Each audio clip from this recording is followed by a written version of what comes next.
ఒక middle class family, ఎన్నో ఆశలు కలలు. నెల రోజుల క్రితమే ఇంట్లో పెళ్లి బాజాలు మోగాయి.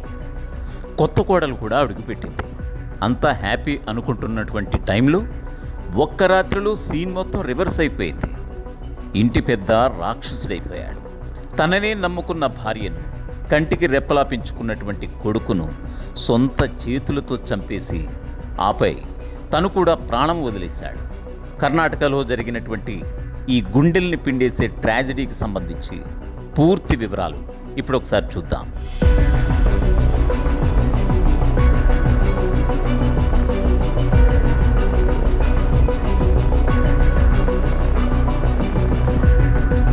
లైఫ్లో సక్సెస్ ఫెయిల్యూర్ చాలా కామన్. కానీ ఒక ఫెయిల్యూర్, ఒక రాంగ్ డిసిషన్ ఒక హ్యాపీ ఫ్యామిలీని ఎలా రోడ్డును పడేస్తుందో, అసలు ఊహించని విధంగా ఎలా ముంచేస్తుందో చెప్పే హార్ట్ బ్రేకింగ్ స్టోరీ ఇది. మండ్యాలోని నెహ్రూ నగర్లో రీసెంట్గా జరిగినటువంటి ఇన్సిడెంట్ ఇప్పుడు ఇంటర్నెట్ను షేక్ చేస్తోంది.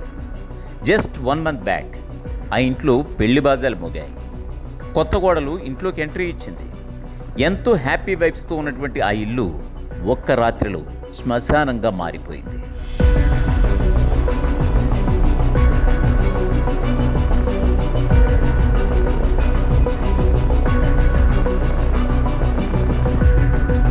మండ్య నెహ్రూ నగర్లో క్లాత్ మర్చెంట్ ప్రభాకర్ ఫ్యామిలీ నివసిస్తోంది. ఆయన వైఫ్ జ్యోతి, అలాగే కొడుకు సంతోష్. లోకల్గా వీళ్ళది చాలా silent and respected family. Prabhakar చాలా ఏళ్లుగా బట్టల వ్యాపారం చేస్తూ వస్తున్నాడు. అయితే బయటకంతా పెర్ఫెక్ట్గా కనిపిస్తున్నా కూడా లోపల మాత్రం అప్పుల ఊబి నెమ్మదిగా ఆ కుటుంబాన్ని మింగేయడం స్టార్ట్ చేసింది. బిజినెస్లో losses, home loans, private financiers నుంచి ప్రెజర్, ఇవన్నీ ప్రభాకర్ను విపరీతమైనటువంటి మెంటల్ స్ట్రెస్లోకి నెట్టేశాయి. పైగా ఈ మధ్య వచ్చినటువంటి కొన్ని ఫ్రీ బస్ స్కీమ్స్ వల్ల కూడా కస్టమర్స్ తగ్గిపోయి బిజినెస్ పూర్తిగా డౌన్ అయిపోయిందని ఆయన నోట్లో రాసుకొచ్చారు. సిచ్యువేషన్ ఎంతలా మారిపోయిందంటే పూట గడవడం కూడా కష్టంగా మారింది.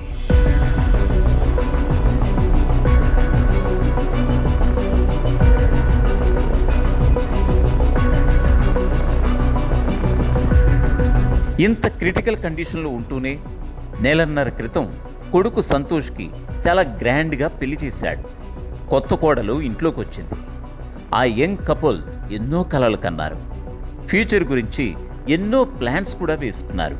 కానీ ఆ కొత్త కోడలికి తెలియదు తను అడుగుపెట్టిన ఇంట్లో ఇంత పెద్ద ఫినాన్షియల్ టైం బాంబ్ రన్ అవుతుందని. అప్పుల వాళ్ళ టార్చర్, బిజినెస్ నష్టాలు ప్రభాకర్ మైండ్ను పూర్తిగా బ్లాంక్ చేసేశాయి. తాను లేకపోతే తన ఫ్యామిలీని సమాజం బతకనివ్వదనే ఒక్క రాంగ్ అండ్ ఎక్స్ట్రీమ్ థాట్ ఆయన మైండ్లోకి వచ్చేసింది.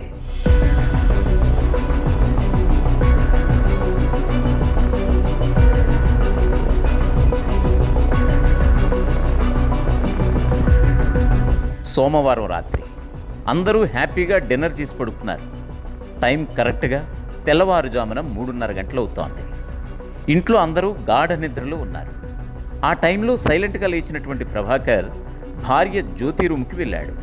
అప్పటికే డిప్రెషన్ పీక్స్కి వెళ్ళినటువంటి ఆయన భార్య గొంతుకు చీర బిగించి చంపడం స్టార్ట్ చేశాడు. ఆ శబ్దాలు విని పక్క రూమ్లో ఉన్నటువంటి సంతోష్ పరుగెత్తుకుంటూ వచ్చాడు. నాన్న ఏం చేస్తున్నామని ఆపే ప్రయత్నం కూడా చేశాడు. కానీ అప్పటికే ప్రభాకర్ మైండ్ పూర్తిగా కంట్రోల్ తప్పింది. భార్యను హతమార్చి అడ్డు వచ్చినటువంటి సొంత కొడుకును కూడా చంపేశాడు. ఇక్కడే ఒక హార్ట్ బ్రేకింగ్ ట్విస్ట్ కూడా ఉంది. పక్కనే మరో రూమ్లో సంతోష్ భార్య కూడా నిద్రిస్తోంది. రూమ్లో ఫ్యాన్ సౌండ్ చాలా ఎక్కువగా ఉండటం వల్ల పక్క రూములో ఇంత పెద్ద ఘోరం జరుగుతున్నా కూడా ఆమెకు అస్సలు వినిపించలేదు.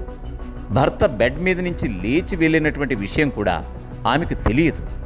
అందరినీ చంపేసినటువంటి ప్రభాకర్ సైలెంట్గా తన బట్టల షాపుకి వెళ్ళి అక్కడ తను కూడా ప్రాణాలు వదిలేశాడు.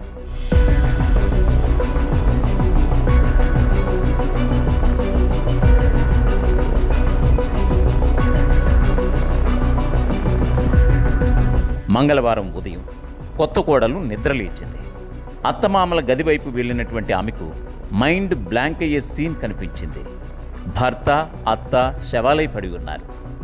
ఒక్కసారిగా ఆమె గట్టిగా కేకలు వేయడంతో లొకాలిటీ మొత్తం అలర్ట్ అయింది. పోలీసులు స్పాట్లోకి వచ్చేశారు. మండ్యా ఎస్పీ శోభారాణి ఆధ్వర్యంలో ఇన్వెస్టిగేషన్ కూడా స్టార్ట్ అయింది. షాప్లో ప్రభాకర్ బాడీతో పాటు ఒక సూసైడ్ నోట్ కూడా దొరికింది. అందులో ప్రైవేట్ ಫೈನಾನ್ಷಿಯರ್ ವೇದಿಂಪಲು ಬಿಸಿನೆಸ್ ಲಾಸಸ್ ಗುరించి ಕ್ಲಿಯರ್గా ಮೆನ್ಷನ್ చేశారు. ಈ ಒಂದು ಮಾಹಿತಿಯನ್ನು ಆಧರಿಸಿ ನಾವು ಅಲ್ಲಿ ಹೋಗಿ ಚೆಕ್ ಮಾಡಿದಾಗ ಅಲ್ಲಿ ಆ ಮನೆಯಲ್ಲಿ ಒಂದು ಡೆತ್ ನೋಟ್ ಸಹ ಸಿಕ್ಕಿರುತ್ತೆ. ಇದರಲ್ಲಿ ಅವರು LNTಯಲ್ಲಿ ಅವರು ಹೋಮ್ ಲೋನ್ ಸಾಲ ಮಾಡಿದರು ಮತ್ತು ಆ EMI ಕಟ್ಟಲಿಕ್ಕೆ ಅವ್ರನ್ನ ಕಟ್ಟಬೇಕಾಗಿತ್ತು. ಅದೊಂದು ಪ್ರೆಷರ್ ಇತ್ತು. ನಂತರ ಅವರಿಗೆ ವ್ಯಾಪಾರದಲ್ಲಿ ಅವ್ರಿಗೆ ಬಿಸ್ನೆಸ್ ಡೌನ್ ಆಗಿತ್ತು ಅಂತ ಹೇಳ್ಬಿಟ್ಟು ಬರೆದಿದ್ದಾರೆ. ಮತ್ತು ಜ್ಯೋತಿನವ್ರನ್ನ మర్డర్ ಮಾಡಿರೋದು నానే అన్నది విచార బర్దిద్దారు. చూసారా, ప్రాబ్లమ్స్ ఎవరికి ఉండవు చెప్పండి. బిజినెస్ లాస్ రావచ్చు, అప్పులు కావచ్చు, కానీ చావడం, చంపడం ఎప్పటికీ సొల్యూషన్ కానే కాదు. ఆ తండ్రి తీసుకున్నటువంటి ఒకే ఒక్క రాంగ్ డిసిషన్ నెల రోజుల క్రితమే పెళ్ళైనటువంటి అమ్మాయి జీవితాన్ని పూర్తిగా చిన్నాభిన్నం చేసేసింది.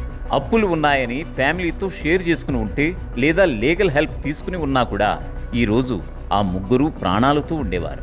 మీ లైఫ్లో కూడా ఎలాంటి ఫినాన్షియల్ మెంటల్ స్ట్రెస్ ఉన్నా కూడా ప్లీజ్ ప్రెజర్కి లొంగిపోయి ఇలాంటి దారుణమైనటువంటి నిర్ణయాలు తీసుకోకండి. ఈ ఇన్సిడెంట్పై మీ అభిప్రాయాన్ని కామెంట్ చేయండి. Stay safe, stay strong. See you.